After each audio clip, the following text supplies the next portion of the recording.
Now, half-term, great for the kids, but tricky for parents and grandparents looking for things to keep the kids entertained. Well, fear not, because there's a great event going on at the Museum of Liverpool this week. It's Viking-themed, and best of all, folks, it's free.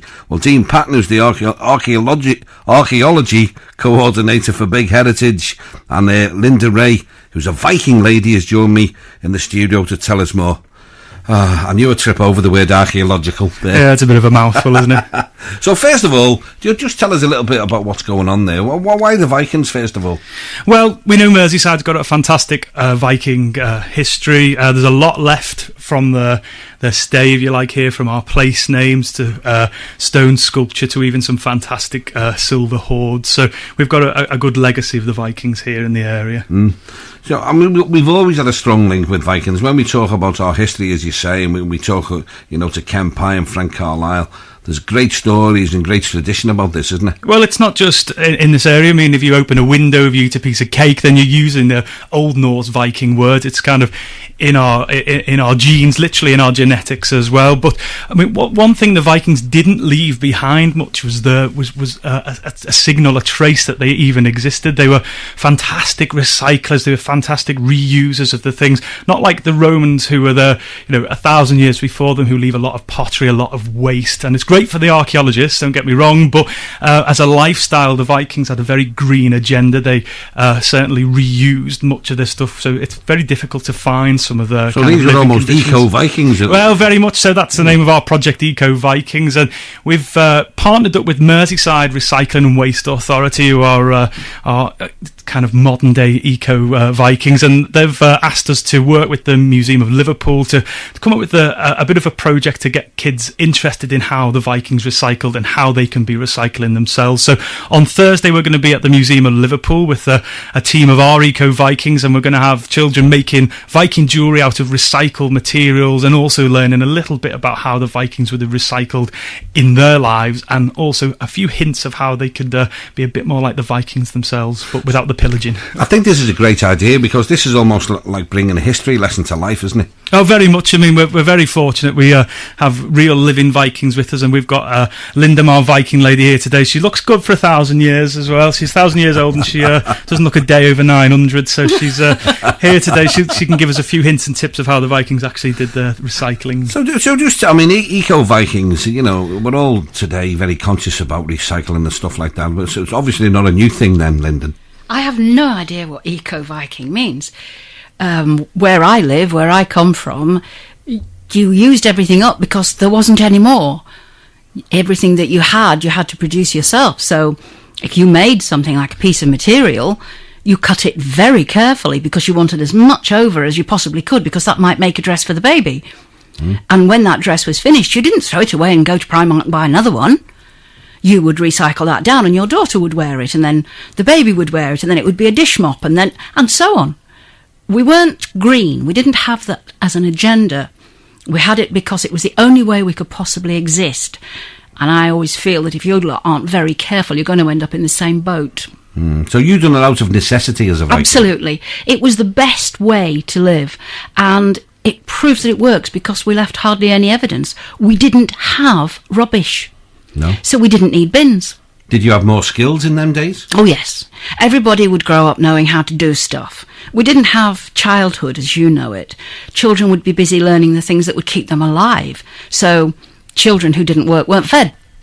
Right. That was quite brutal, but it worked. It's surprising how much motivation that gives a child. They would get on with the everyday chores in the house and learn while they were doing it. Yeah. Great craft. Boat building was a big craft with the Vikings, wasn't it? Without boats, you have no Vikings. A Viking isn't where you come from. It's what you do for a living. So the Vikings were the ones who went in the boats and went shopping. And if it was well guarded, they'd pay. And if it wasn't well guarded, they wouldn't. It was just a way of life, a way of making ends meet. Was it a strong family unit? Socially, they were very ordered. They were quite democratic. They were, in your eyes, I suppose, would be quite brutal. But everybody knew their place. It wasn't very easy to go up in the social scale, but it was very easy to go down. Why wasn't it easy to go up in the social scale? Well, it wasn't really expected. Your children were expected to grow up and be like you. The most a boy could want out of his life was to be like his dad. And the most a girl would want to be would be like her mum. It was very satisfying in that way. Now I feel the children are all expected to turn out as brain surgeons. It's rather sad. But the children then, just to stay alive, just to put food on the table and get from one year's end to the next, that was a huge success. That was massive. So as a Viking, how important was this period of time as far as you're concerned, as far as history goes?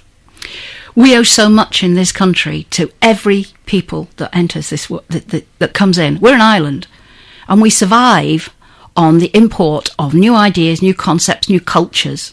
That's what makes us so strong and so special. And when the Vikings came here, they brought an attitude with them.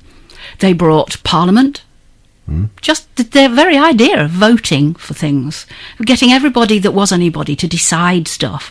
Women had rights. Children had rights.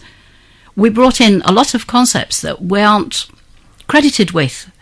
Most people think of us in terms of rape, pillage, murder, mayhem, death and destruction, and okay, everybody has to have a hobby. We were good at it. But we also brought in a lot of stuff that's still here. And I think some of the stuff we brought in that's gone, that we miss. Give us an example of stuff that's here now that you would accredit to the Vikings. Well, if you broke the law in Viking times and your neighbour took you to court, you could only go to court if you paid taxes. Right? If you paid taxes, you were in the law. If you didn't pay taxes, you were out of the law. So for a start, you pay taxes for a reason. You get certain rights, privileges, because you pay your taxes. When you go to court, there would be 9 of your peers standing in circles around a larger circle. So here we have the first jury. And then you have the law speaker, or the judge, who will interpret the law, not say who's right and wrong, in the same way that your judges do today. Right. So you and your opponent would go and stand in the middle of the large circle. The 9 men around it would hear that, and then they would make their decision. The difference between your service and ours would be that if our guys choose to ignore that, they have that opportunity, they can then fight to the death if they want to. And sometimes I think we miss that too. I mean, we've got 2 Thingwall places in Merseyside as well, which are kind of place names the Vikings have left indicative of these law courts as well. So we have a very rich history, but it's certainly from a perspective of the next couple of days, and certainly on Thursday at the museum, you'll be able to bring kids along and learn some skills. Yeah. I mean, your costume is fantastic. Just talk us through. You've got 2 massive brooches there. Are they? These are my symbols of office. Right. A housewife was a very important person. The men rule outside, the women rule inside the house.